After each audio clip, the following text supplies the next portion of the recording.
Sir ನಾವು ಸತತ 11ನೇ ಬಾರಿ ಈ ಬಾರಿ ಸ್ಟೇಟಿಗೆ ಫಸ್ಟ್ ರ್ಯಾಂಕ್ ಬಂದಿದ್ದೀವಿ. ಪ್ರತಿ ವರ್ಷ ನಮ್ಮ ಕಾಲೇಜಿನ ಒಬ್ಬರು ವಿದ್ಯಾರ್ಥಿಗಳು ಸ್ಟೇಟ್ ಫಸ್ಟ್ ರ್ಯಾಂಕ್ ಬರ್ತಾ ಇದ್ರು. ಈ ವರ್ಷ ನಮ್ಮ ಕಾಲೇಜಿನ ಇಬ್ಬರು ವಿದ್ಯಾರ್ಥಿನಿಯರು ರಾಜ್ಯಕ್ಕೆ ಪ್ರಥಮ ಸ್ಥಾನ ಪಡೆದಿರ್ತಕ್ಕಂಥದ್ದು ತುಂಬಾ ಹೆಮ್ಮೆ ಅನಿಸಿದೆ.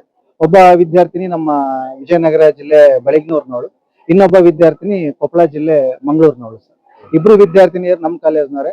598 ಕಲಾ ವಿಭಾಗದಲ್ಲಿ 600ಕ್ಕೆ 598 ಮಾರ್ಕ್ಸ್ ತೆಗೆಯೋದಷ್ಟು ಸುಲಭ ಅಲ್ಲ. ಖಂಡಿತವಾಗ್ಲೂ ಈ ಮಕ್ಕಳ ಈ ಸಾಧನೆಗೆ ಆ ವಿದ್ಯಾರ್ಥಿಗಳಿಗೆ ಬೋಧನೆ ಮಾಡಿದ ಪ್ರಾಥಮಿಕ ಶಾಲಾ ಶಿಕ್ಷಕರು, ಪ್ರೌಢಶಾಲಾ ಶಿಕ್ಷಕರು ಸಹ ಈ ಸಂದರ್ಭದಲ್ಲಿ ಅಭಿನಂದನೆಗೆ ಅರ್ಹರು. ಮುಖ್ಯವಾಗಿ ನಮ್ಮ ಸಿಬ್ಬಂದಿ ವರ್ಗದವರ ಕೌಶಲ್ಯ ಭರಿತ ಬೋಧನೆಯಿಂದ ನಾವು ನಿರಂತರವಾಗಿ 11ನೇ ಬಾರಿ ಸ್ವಾಮಿ ಶ್ರೀ ಗುರು ಕೊಟ್ರೇಶ್ವರರ ದಯೆಯಿಂದ ಫಸ್ಟ್ ರ್ಯಾಂಕ್ ಅನ್ನ ಪಡೆದಿದ್ದೀವಿ ಅನ್ನೋದು ನಮಗೆ ತುಂಬಾ ಹೆಮ್ಮೆ ಇದೆ ಸರ್. ಸಾಧನೆಗಿಂತನೂ ನಮ್ಮ ಈ ಇಡೀ ಹಿಂದೂ ಕಾಲೇಜಿನ ಶಿಕ್ಷಕರು ಮತ್ತು ಆಡಳಿತಾಧಿಕಾರಿಗಳಾಗಿರ್ತಕ್ಕಂಥ ಅವರಿಗೆ ನನ್ನ ಗುರುಗಳು ಪೂರ್ತಿ ಇಡೀ ನಮ್ಮ ಹಿಂದೂ ಕಾಲೇಜಿನ ಶಿಕ್ಷಕರೇನಾದ್ರಲ್ಲ ಅವರಿಗೆ ಫಸ್ಟ್ ಕಾಲಿಗೆ ನಮಸ್ಕರಿಸಿ, ನನ್ನ 2 ಮಕ್ಕಳು ಕೂಡ ಇದೇ ಕಾಲೇಜಿನಲ್ಲಿ ಓದಿ ವಿ ಆಗಿದ್ದಾರೆ ಸರ್. ಇವರಣ್ಣ ವಿ ಅದನ್ ಸರ್, ಇವರಕ್ಕನ ವಿ ಅದಾವ ಸರ್.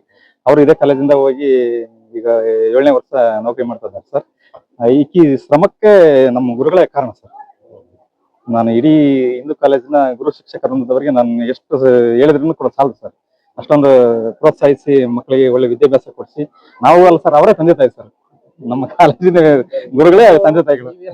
ನಮ್ದು ವ್ಯವಸಾಯ ಮಾಡ್ತೀವಿ ಸರ್, ವ್ಯವಸಾಯ ಮಾಡ್ತೀವಿ. ಹೌದು ಸರ್, ಹೌದು ಸರ್. ನನ್ನ ಮಗಳು ಯಾವ ತರ ಮುಂದೆ ಶಿಕ್ಷಣಕ್ಕೆ ಇದು ಮಾಡ್ತಾಳ ಅದನ್ನ ಓದ್ಸಕ್ ನಾನು ರೆಡಿ ಇದೆ ಸರ್. ಯಾವುದೇ ತರದ ನಾನು ಮಾಡ್ತೀನಿ ಮುಂದೆ ಅಂದ್ರೆ ಕೂಡ ನನ್ನ ಎಜುಕೇಶನ್ ಮಾಡ್ಸಕ್ ನಾನು ರೆಡಿ. ನನ್ನ ಹೆಸರು ಹನುಮಂತಪ್ಪ, ಅದನ್ನ ದೊಡ್ಡ ಮನೆ ಅಂತ.